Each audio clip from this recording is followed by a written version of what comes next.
آیت نمبر 5 سورۃ التحریم، پارہ نمبر 28۔ نحمدہ ونصلی علی رسولہ الکریم،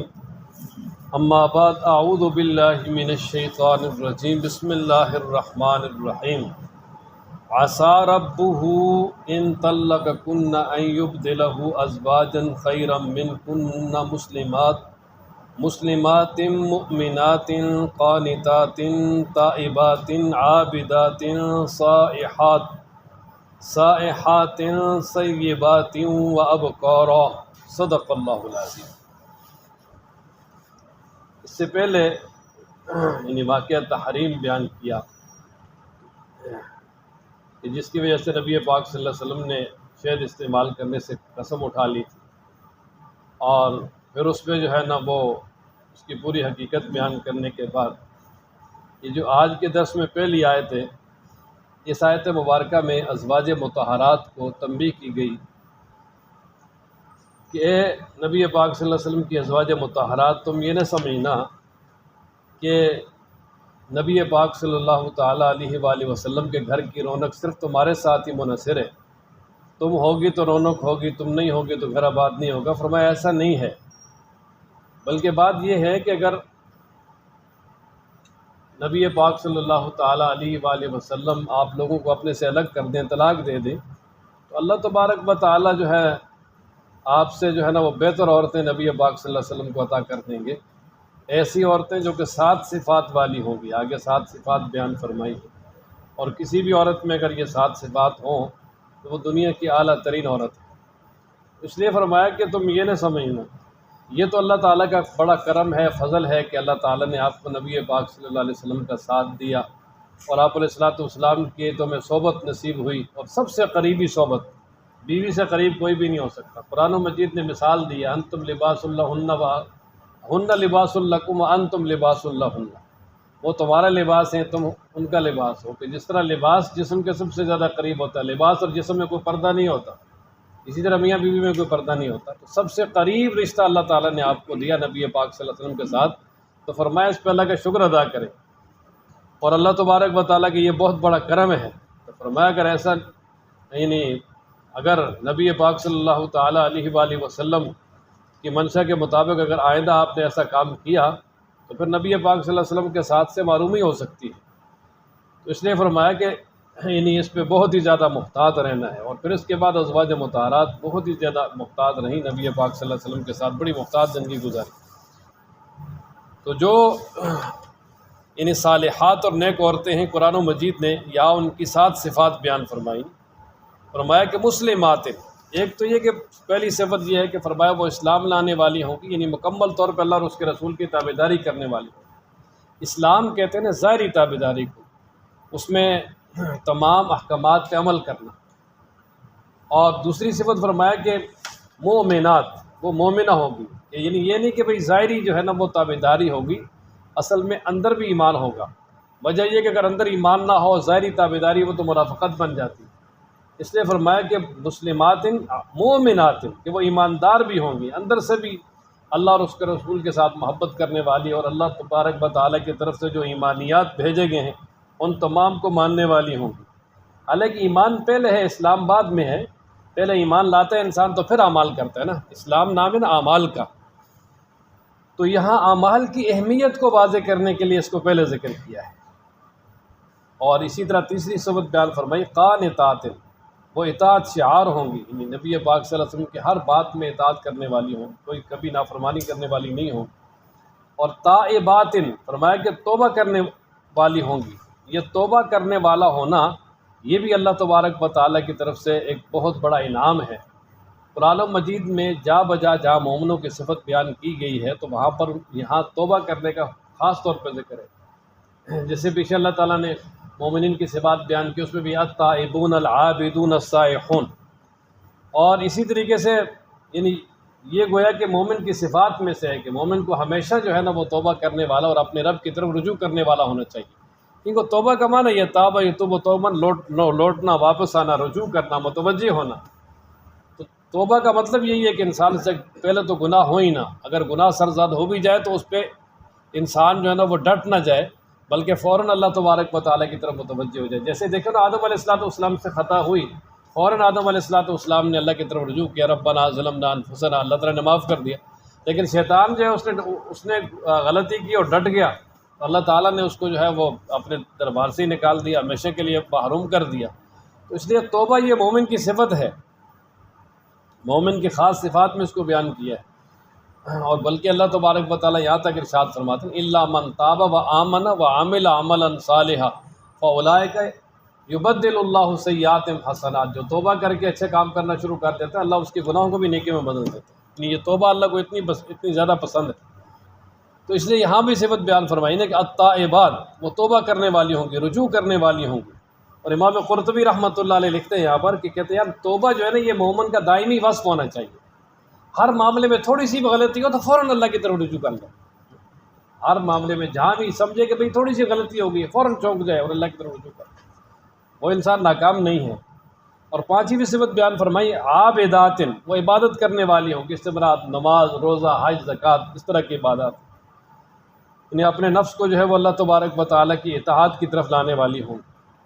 اور اسی طرح چھٹی صفت بیان فرمائی سائحات، تو سائحات کا ایک معنی روزہ رکھنے والی، اور یہ ظاہر ہے کہ روزہ رکھنا یہ بھی اللہ تبارک و تعالیٰ کی طرف سے ایک بہت بڑی عبادت ہے۔ اور اسی طریقے سے یعنی دوسرا یہ ہے کہ اپنے نفس کو اللہ اور اس کے رسول کے اطاعت میں روکنے والی ہوں گی، یعنی اللہ اور اس کے رسول کے اطاعت سے باہر نکلنے والی نہیں ہوں گی۔ اور اسی طرح ساتویں صفت بیان فرمائی نے کہ طیبات و ابکارا، کہ چاہے وہ سیبہ ہوں یا باکرہ ہوں۔ سیبہ اس عورت کو کہتے ہیں کہ جس کو طلاق ہو جائے یا وہ اس کا خاوند فوت ہو جائے، بیوہ ہو جائے، تو سیبہ کا معنی یہ سیب سے اس کا معنی تھا دورہ کرنا، واپس آنا، واپس لوٹنا۔ تو سیبہ کو سیبہ اس لیے کہا جاتا ہے کہ وہ بھی گویا کہ دوبارہ کسی خاوند کے پاس جاتی ہے نا، یعنی ایک دفعہ اس کا خاوند اس کو طلاق دے دیتا ہے یا اس کو جو ہے نا وہ فوت ہو جاتا ہے، تو اس کو اگر دوبارہ نکاح ہو تو وہ دوبارہ یعنی نئے سرے سے کسی خاوند کے پاس جاتی ہے، تو اس لیے اس کو سیب کہا جاتا ہے۔ اور اس کے مقابلے میں ابکار باکرہ وہ ہے کہ جو کنواری ہو۔ اب ظاہر ہے کہ کنواری کے ساتھ ویسے تو عام حالات میں نکاح کرنا سب سے بہتر ہے، لیکن بہت سارے حالات ایسے بھی ہوتے ہیں کہ جن میں کوئی علم کی وجہ سے اور اسی طریقے سے سلیقے کی وجہ سے اور کسی دیگر کمال کی وجہ سے بعض دفعہ جو سیبہ ہیں ان کے ساتھ نکاح کرنے کو زیادہ ترجیح دی جاتی ہے۔ اس لیے فرمایا کہ اللہ تبارک و تعالیٰ کی جو ہے نا وہ اپنے محبوب کو ہر طرح کی عورتیں جیسی وہ چاہیں گے ایسی فرمایا وہ دے سکتے ہیں۔ اس لیے فرمایا کہ آپ نے ہمیشہ نبی پاک صلی اللہ علیہ وسلم کا وفا شعار رہنا ہے، اس میں آپ نے یہ نہیں سمجھنا کہ ہمارا احسان ہے ہم رہ رہی ہیں، بلکہ اللہ کے رسول کا احسان ہے کہ اللہ کے رسول نے آپ کو رکھا ہوا ہے۔ فرمایا نا عسیٰ ربہ، ہو سکتا ہے کہ اس کا رب یعنی نبی پاک صلی اللہ علیہ وسلم کا رب ان طلقکن، اگر نبی پاک صلی اللہ علیہ وسلم تمہیں طلاق دے دیں تو ان یبدلہ، یہ کہ اللہ تبارک و تعالیٰ بدلے میں دے دے گا اس کو ازواجن، ایسی بیویاں خیرا من کنہ، جو بہت بہتر ہوگی تم سے، مسلمات تابع دار ہوں گی، مومنات ایماندار ہوں گی، قانتات اطاعت شعار ہوں گی، تائبات توبہ کرنے والی ہوں گی، عابدات عبادت کرنے والی ہوں گی، سائحات اور وہ روزہ رکھنے والی ہوں گی یا اللہ کی راہ میں سفر کرنے والی ہوں گی، جس طرح حج وغیرہ کا سفر، سیبات و ابکارا، سیبہ ہوں یا کہ باکرہ ہوں۔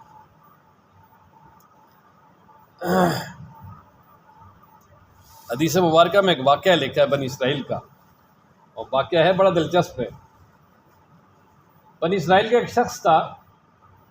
تو اس نے یہ ارادہ کیا کہ میں اس وقت تک شادی نہیں کروں گا جب تک 100 آدمی سے مشورہ نہ کروں۔ اچھا، اب 99 آدمیوں سے مشورہ ہو گیا تو 100واں کس سے مشورہ کیا جائے، تو اس بارے میں وہ رات کو سوچتا رہا۔ تو اس نے سوچا کہ جی چلو صبح جو سب سے پہلے مجھے باہر نظر آئے گا نا اس سے مشورہ کر لوں گا۔ اچھا، صبح اپنے گھر کے باہر نکلا نا تو ایک شخص جا رہا ہے، تو شکل و صورت سے بڑا معزز معلوم ہوتا ہے، لیکن حرکتیں بچوں والی، کہ جس طرح وہ بچے گاؤں میں کرتے ہیں نا کہ وہ ایک بڑا ڈنڈا لے کر پچھلا حصہ زمین پہ، اگلا حصہ جو ہے نا وہ اپنے ہاتھ میں پکڑ کر ٹانگوں کے درمیان سے تو اس طرح پکڑ لیتے ہیں اور دوڑتے ہیں کہ بھئی ہمارا گھوڑا ہے، گاڑی ہے، تو یہ کام کر رہا ہے۔ اچھا، اس نے کہا یار میں نے تو یہ ارادہ کیا ہے کہ بھئی مشورہ کروں گا، تو یہ بندہ دیکھنے میں تو بڑا سنجیدہ لگتا ہے لیکن حرکتیں بچوں والی ہیں، چلو میں نے چونکہ یہ ارادہ کیا ہے کہ میں نے مشورہ اسی سے کرنا ہے جس پہ سب سے پہلے میری نظر پڑے گی، تو نظر اسی پہ پڑی ہے، میں چلو مشورے سے کر لیتا ہوں۔ اب جناب اس کو کہا یار تیری مہربانی ہے ذرا روکے، اس نے کہا یار میرا گھوڑا نہیں روک رہا، وہ مزید اس کو تیز کر رہا ہے، چلو چلو، اس نے کہا یار ذرا روکیں آپ۔ اچھا خیر بہرحال اس نے روکا، بات کی اس سے جا کے، اس نے کہا یار اس طرح میں نکاح کرنے لگا ہوں تو مجھے کوئی اچھا مشورہ دے دے۔ اس نے کہا یار بات یہ ہے کہ اگر تو بیوہ سے کرے گا نا تو وہ رہے گی تیرے پاس لیکن یاد پہلے کو کرے گی، اس لیے وہ بھی تیرے لیے بہتر نہیں ہے۔ اگر متعلقہ سے کرے گا تو اس میں اگر پہلے سے تیری عادات اچھی ہوئی تو اس سے آپ پسند آ جاؤ گے، وہ تیرے پاس خوشحال رہے گی، لیکن اگر آپ کی عادات معاملات پہلے سے اچھے نہ ہوئے تو پھر وہ پہلے کو یاد کرے گی، آپ کی طرف توجہ نہیں ہوگی۔ اور اگر آپ باقرہ سے کرو گے بالکل کنواری سے تو اس کا یہ فائدہ ہوگا کہ بھائی وہ اس کے ہاں آپ ہی جو ہے نا سب کچھ ہوں گے، وہ آپ سے محبت کرے گی۔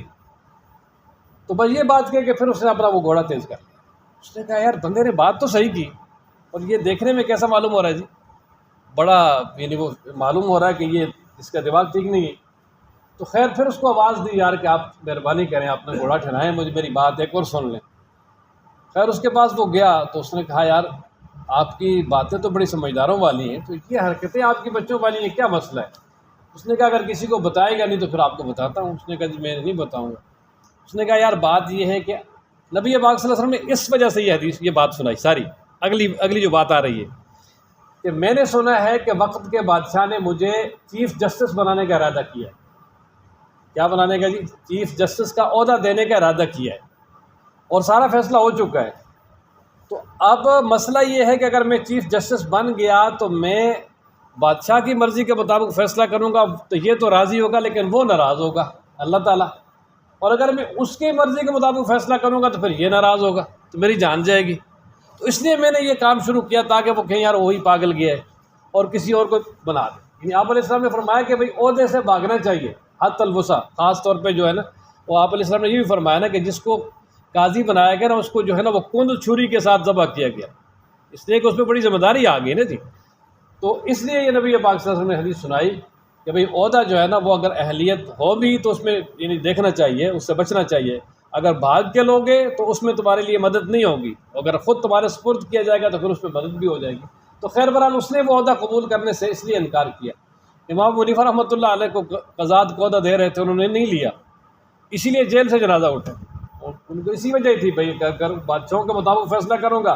تو پھر اللہ ناراض، اللہ کے مطابق فیصلہ کروں گا تو یہ ناراض۔ بعد میں امام قاضی ابو یوسف نے اس کو قبول بھی کر لیا، لیکن امام صاحب رحمۃ اللہ نے پوری زندگی قبول نہیں کی، جیل برداشت کر لی لیکن یہ عہدہ قبول نہیں کیا۔ وجہ یہ ہے کہ یہ اتنی مشکل عہدہ ہے نا جی۔ تو خیر بہرحال ہاں، تو اس لیے فرمایا کہ صحیح بات ہے وہ ابکارا، کہ چاہے وہ صیبہ ہوں یا باقرہ ہوں، تو دونوں طرح کی فرمایا جو بھی نبی پاک صلی اللہ علیہ وسلم پسند کریں گے اللہ تبارک و تعالیٰ انہیں دے دیں گے۔ اچھا اس کے بعد آگے اللہ تبارک و تعالیٰ نے ایمان والوں کو خطاب کر کے فرمایا کہ اے ایمان والو، قوا انفسکم و اہلیکم نارا، اپنے آپ کو اور اپنے گھر والوں کو، اپنے بیوی بچوں کو آگ سے بچائیں، جہنم کی آگ سے بچائیں۔ اچھا یہ جہنم کی آگ سے بچانے کا مطلب یہ ہے کہ یعنی وہ کام کہ جو جہنم میں جانے کا ذریعہ ہے ان سے اپنے آپ کو بھی بچائیں اور اپنی اولاد اور بیویوں کو بھی بچائیں، اس لیے کہ اولاد اور بیوی کا حق ہے یعنی مرد پہ۔ اللہ تبارک و تعالیٰ نبی پاک صلی اللہ علیہ وسلم کا ارشاد ہے، فرمایا الا کلکم راعٍ وکلکم مسئول عن رعیتہ، تم میں سے ہر ایک نگہبان ہے اور ہر ایک سے اس کے جو ماتحت لوگ ان کے بارے میں سوال کیا جائے گا۔ فرمایا بیوی بچے گھر والے تمہارے ماتحت ہیں، اگر ان کو نماز پہ اچھے کاموں پہ نہ لگایا تو اللہ تبارک و تعالیٰ کی طرف سے بڑی سخت پوچھ ہوگی، اس لیے فرمایا کہ ان کا خیال رکھنا ہے۔ تو جس طرح اپنے آپ کے لیے انسان فکر مند رہتا ہے کہ میں جہنم سے بچ جاؤں، اسی طرح اولاد کے لیے بھی فکر مند رہنا ضروری ہے۔ جس طرح خود جو ہے نا وہ نماز کی پابندی کرتا ہے انسان، تو اولاد کو بھی پابندی کروانے کی کوشش کرے۔ آپ علیہ السلام کا ارشاد ہے جب اولاد 7 سال کی ہو تو نماز کا حکم کریں، 10 سال کے ہو کے نہ پڑھے تو فرمایا کہ ان کو سزا دو۔ اس لیے فرمایا کہ اے ایمان والو، اپنے آپ کو اور اپنے بیوی بچوں کو اس جہنم کی آگ سے بچاؤ جس کا ایندھن پتھر ہے اور انسان ہے، کہ جہنم میں کفار کو ڈالا جائے گا اور پھر کفار جلیں گے، اور وہ جہنم کا ایندھن جس طرح دنیا میں ایندھن گیس ہے، لکڑیاں ہیں، تو وہاں یہ ایندھن ہوں گے، والحجارات، اور پتھر، خاص طور پہ وہ پتھر جو دنیا میں انہوں نے تراش کے جن کی وہ عبادت کرتے تھے، اللہ تبارک و تعالیٰ ان کو ان کے ساتھ ڈالیں گے تاکہ آگ جو ہے نا وہ زیادہ بڑھ کے، اور پتھر جو آگ پتھر کو جو ہے نا وہ کھا جائے گی، اور پتھر جو ہے نا اس کو بھی جلا دے گی تو وہ کتنی سخت ہوگی۔ اور پھر فرمایا کہ اس پر جو ہے نا وہ فرشتے ہیں، بڑے تند خو ہیں، بڑے مضبوط ہیں، کسی کی بات نہیں سنتے، اگر کوئی ان سے درخواست بھی کرے گا تو وہ بالکل بات نہیں سنیں گے، اور مضبوط اتنے کہ اگر کوئی زبردستی نکلنا چاہے گا تو زبردستی بھی وہاں سے نہیں نکل سکتے۔ اور فرمایا کہ وہ اللہ کے فرمانبردار اتنے ہیں کہ کسی معاملے میں اللہ کی نافرمانی نہیں کرتے۔ یہ سوال ہی نہیں پیدا ہوتا کہ بھائی ان کو کوئی راضی کر کے چپے سے نکل جائے۔ دنیا میں ہوتا ہے نا بھائی جیلوں میں انسان جیلر کو یا اسی طرح جو آگے دربان ہوتے ہیں ان کو راضی کر کے کہیں نکل جاتا ہے، بھاگ جاتا ہے، فرمایا ایسا قطعاً وہاں سے نہیں ہو سکتا۔ وہ جہنم میں جو چلا گیا جب تک اللہ اس کو نہیں نکالے گا وہ کبھی نہیں نکل سکتا۔ اس لیے فرمایا ایمان والوں وہ جہنم بہت سخت ہے،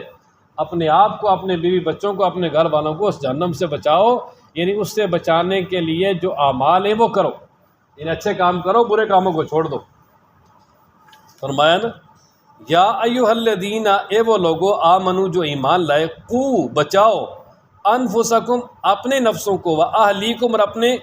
گھر والوں کو، نارا جہنم سے۔ یہ قو امر کا صیغہ ہے، قو بچاؤ، کس سے بچاؤ جی؟ یعنی بچاؤ اپنے آپ کو اور اپنے گھر والوں کو نارا جہنم سے۔ اہل کہتے ہیں گھر والوں کو، اس میں بیوی بچے سب شامل ہیں۔ وہ آگ کے وقودھا الناس ہو کہ اس کا ایندھن لوگ ہیں، والحجارۃ پتھر ہیں، علیہا اس جہنم پر، ملائکۃ فرشتے نگہبان ہیں، غلاظ جو تند خو ہیں، سخت، شداد بڑے مضبوط ہیں، لا یعصون اللہ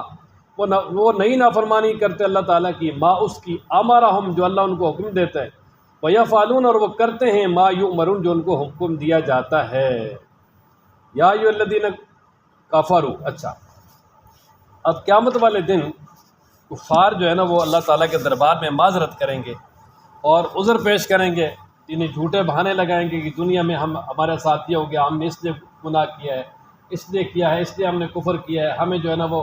ہمارے سرداروں نے بہکایا ہے، ہمارے مذہبی پیشواؤں نے بہکایا ہے، مختلف قسم کی جو ہے نا عذر پیش کریں گے۔ تو اللہ تعالیٰ کی طرف سے کہا جائے گا اب کوئی عذر پیش نہ کرو، تمہارا یہاں کوئی بھی عذر قبول نہیں کیا جائے گا۔ اور دوسری بات یہ ہے کہ جو یہاں تمہیں بدلہ دیا جائے گا وہ تمہارے ان اعمال کا ہوگا جو دنیا میں تم نے کیے ہیں، ہماری طرف سے تم پہ کوئی ظلم نہیں ہے۔ فرمایا نا یا ایھا الذین، اے وہ لوگوں کفروا جنہوں نے کفر کیا، لا تعتذروا اليوم آج معذرت نہ کرو، آج عذر پیش نہ کرو۔ اس وقت بڑی معذرتیں کریں گے، معافیاں مانگیں گے، یا اللہ ایک دفعہ معاف کر دے، ایک دفعہ دنیا میں بھیج دے۔ تو فرمایا اللہ کی طرف سے کہا جائے گا تم آج معذرت نہ کرو، انما تجزون بے شک تمہیں بدلہ دیا جاتا ہے، ما اس کا، کنتم تعملون جو تم کرتے تھے، انما تجزون بے شک تمہیں بدلہ دیا جا رہا ہے یا بدلہ دیا جائے گا، ما اس کا، کنتم تعملون جو تم دنیا میں کرتے تھے۔ یہ ایسا نہیں ہوگا کہ اللہ تبارک و تعالیٰ ظلماً تم پہ کوئی چیز مسلط کر دے، نہیں، فرمایا جو کچھ تم نے دنیا میں کیا ہے اسی کا بدلہ تمہیں دیا جائے گا۔ یا ایھا الذین آمنوا توبوا الی اللہ توبۃ نصوحا۔ اچھا اب ایمان والوں کو یہاں دوبارہ خطاب فرما کے اللہ تعالیٰ ارشاد فرماتے کہ اے ایمان والو اگر تم سے گناہ ہو گئے ہیں تو اللہ تبارک و تعالیٰ کی طرف سچی پکی توبہ کر لو، توبۃ نصوحا، اخلاص کے ساتھ سچی پکی توبہ۔ اور سچی پکی توبہ یہ ہے کہ جو گناہ ہو گئے ہیں ان پہ انسان ندامت اختیار کرے اور ان گناہوں کو بالکل چھوڑ دے۔ چھوڑے نا تو ویسے توبہ ہزار بار کرے، توبہ نہیں ہے وہ، توبہ کا مطلب ہے واپس آ جانا، کہ ان گناہوں کو چھوڑ کر واپس آ جائے۔ اور تیسری شرط یہ ہے کہ پوری زندگی پھر اس گناہ کے قریب نہ جائے اور قریب نہ جانے کا ارادہ کر لے اور اپنی توبہ پہ قائم رہے، تو یہ حقیقی توبہ ہے۔ اور یہ ایسی توبہ ہے کہ جس سے اللہ تبارک و تعالیٰ گناہوں کو معاف کر دیتے ہیں۔ اور حدیث میں آتا ہے التائب من الذنب کمن لا ذنب لہ، گناہ سے توبہ کرنے والا ایسا ہے گویا اس نے گناہ کیے ہی نہیں۔ اور اللہ تبارک و تعالیٰ توبہ کی وجہ سے گناہ کو بھی مٹا دیتے، اس کے نشان کو بھی مٹا دیتے، اور پھر کبھی اللہ تبارک و تعالیٰ اس گناہ کی وجہ سے اس انسان کو ملامت بھی نہیں کرتے۔ ایسی مغفرت کی اور اپنی وہ چھپانے کی چادر اس پہ ڈال دیتے ہیں کہ وہ ہمیشہ ہمیشہ کے لیے اللہ تعالیٰ اس گناہ کو ڈھانپ دیتے ہیں، کبھی اس کو کھولتے نہیں ہیں۔ اس لیے فرمایا سچی توبہ کرو۔ اچھا سچی توبہ کے دو فائدے بیان کیا آگے نا، عسیٰ ربکم ان یکفر عنکم سیئاتکم، ایک تو اللہ تعالیٰ تمہارے گناہوں کو دور کر دے گا، اور دوسرا یہ کہ تم کو جنت عطا کرے گا۔ فرمایا نا یا ایھا الذین آمنوا، اے وہ لوگوں جو ایمان لائے، توبوا الی اللہ، توبہ کرو اللہ کی طرف، توبۃ نصوحا، سچی توبہ، پکی سیدھی صاف ٹھیٹھ توبہ، اخلاص کے ساتھ، صحیح عسا ہو سکتا ہے ربکم تمہارا رب ان یکفرا یہ کہ دور کر دے عنکم تم سے سیئاتکم تمہارے گناہ، کہ توبہ کرو گے گناہ تمہارے جھڑ جائیں گے، ختم ہو جائیں گے، وَيُدْخِلَكُمْ اور تمہیں داخل کرے گا جنات ایسے باغات میں تجری بہتی ہوں گی من تحتہا ان کے نیچے سے الانہار نہریں۔ یہ من حرف ہے نا، من کا معنی سے، اور تحت یہ آگے اسم ہے، تجری فعل ہے، تو یہ سارے مل کے دیکھو اس کا معنی حرف کا معنی بھی ہو گیا۔ وَيُدْخِلَكُمْ اور تمہیں داخل کرے گا ایسے باغات میں جن کے نیچے سے نہریں بہتی ہیں۔ یوم لا یخزی اللہ النبی والذین آمنوا معہ، ہاں اچھا یہ کس دن ہوگا؟ فرمایا اس دن ہوگا جس دن اللہ تعالیٰ اپنے نبی کو اور نبی پر ایمان لانے والوں کو رسوا نہیں کرے گا، اور یہ قیامت والا دن ہے کہ قیامت والے دن اللہ تعالیٰ ایمان والوں کو اور نیک اعمال کرنے والوں کو رسوا نہیں کرے گا۔ کافروں کے لیے وہ بڑا رسوائی والا دن ہے، اور اتنی رسوائی ہوگی کہ پوری یعنی انسانیت کے سامنے آدم علیہ السلام سے لے کر قیامت تک آنے والے سارے انسان اس وقت اکٹھے ہوں گے، اور ساری انسانیت کے سامنے وہاں ان کی رسوائی، لیکن اللہ تبارک و تعالیٰ وہاں مومنوں کو عزت عطا کریں گے جو کہ اپنے اللہ تعالیٰ کے انبیاء پہ جو ہے ایمان لائے۔ فرمایا نا یوم، یہ اس دن ہوگا جس دن لا یخزی اللہ النبی نہیں رسوا کریں گے اللہ تعالیٰ اپنے نبی کو، والذین اور ان لوگوں کو آمنوا معہ جو ایمان لائے ان کے ساتھ ہے، کہ جتنے بھی انبیاء گزرے ہیں یہ وہ اور ان پر ایمان لانے والے اور پھر اس ایمان پہ قائم رہنے والے، فرمایا قیامت والے دن اللہ تعالیٰ ان کو رسوا نہیں کریں گے، اللہ تعالیٰ ان کو بڑی عزت کے ساتھ رکھیں گے، میدان محشر میں بڑا عزت کا معاملہ ہوگا ان کے ساتھ۔ اچھا پھر کیا ہوگا؟ فرمایا کہ اللہ تبارک و تعالیٰ جب قیامت میں فیصلہ ہوگا کہ آپ جائیں جنت کی طرف،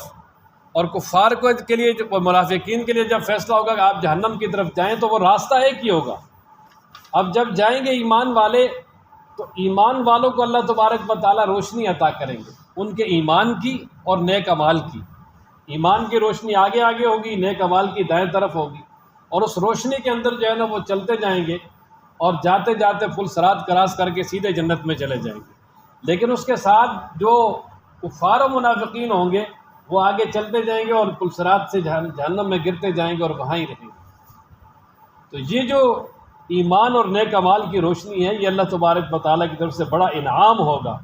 اور وہاں پر یہ پیچھے تفصیل کے ساتھ گزرے نا سورہ حدید میں کہ منافقین کہیں گے جی ٹھہرو ہمیں بھی روشنی دو، تو ان سے کہا جائے گا بھائی پیچھے مڑو، دنیا میں یہ روشنی وہاں سے ملتی ہے، وہاں نیک اعمال کر کے آؤ تو پھر تمہیں یہ روشنی ملے گی، یہاں سے ایسے روشنی نہیں ملتی۔ اللہ اکبر۔ نورہم ان کی روشنی یسعی بین ایدیہم چل رہی ہوگی ان کے آگے، وبایمانہم ان کے دائیں طرف، کہ وہ چل رہے ہوں گے ساتھ ساتھ اور روشنی بھی چل رہی ہوگی، روشن کرتی جا رہی ہے۔ اس طرح کے کسی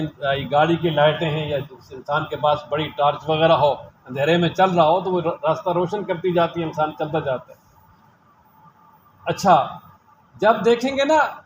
منافقین کو کہ ان کی روشنیاں ختم ہو رہی ہیں، اور اسی طرح اللہ تبارک و تعالیٰ جیسے پیچھے گزرا کہ اللہ تعالیٰ وہ دیوار لگا دیں گے ان کے درمیان، ایمان والوں کی طرف رحمت اور روشنی روشنی ہوگی اور منافقین کی طرف اندھیرا ہی اندھیرا ہوگا۔ تو جب اس چیز کو مومن دیکھیں گے نا اس وقت تو پھر اللہ تعالیٰ سے دعا کریں گے، یقولون وہ کہیں گے ربنا اے ہمارے رب، اتمم لنا نورنا مکمل کر دے، تام کر دے ہمارے لیے ہماری روشنی کو، یعنی اے اللہ یہ جو روشنی آپ نے عطا کی ہے اس سے معروم نہ کرنا، اس روشنی کو اتنا لمبا کرنا، کامل رکھنا کہ تاکہ ہم اس کے ساتھ جنت میں پہنچ جائیں۔ اللہ اکبر۔ بغفر لنا اے اللہ ہماری بخشش کر دینا، انک علی کل شیء قدیر بے شک آپ ہر چیز پر قادر ہیں۔ یعنی جب وہ آگے روشنی کے ساتھ چلیں گے نا جی تو کفار کی اور منافقین کی جب دیکھیں گے روشنی، کفار کی تو ہے ہی نہیں، منافقین کو جو تھوڑی بہت نظر بھی آئے گی وہ بھی ختم ہو جائے گی، بلکہ اللہ تعالیٰ آگے پردہ دیوار لگا دیں گے، تو اس وقت پھر ایمان والے یعنی دل میں یہ محسوس کریں گے کہ ہماری روشنی ختم نہ ہو جائے، اور پھر اللہ تعالیٰ سے التجا کریں گے، تو اللہ تبارک و تعالیٰ فرمائیں گے جی یہ روشنی جو تم کو دی ہے یہ ختم نہیں ہو سکتی، یہ تمہیں منزل مقصود تک پہنچا کے چھوڑے، اور جب منزل مقصود تک پہنچ جائیں گے جنت میں تو وہ یہ بڑی کامیابی ہے، وہاں تو پھر روشنی ہے روشنی ہے۔ اللہ تعالیٰ ہم سب کو ایمان والوں میں شامل فرمائے، اور اللہ تعالیٰ قرآن پڑھنے، سمجھنے، عمل کرنے کی توفیق عطا فرمائے۔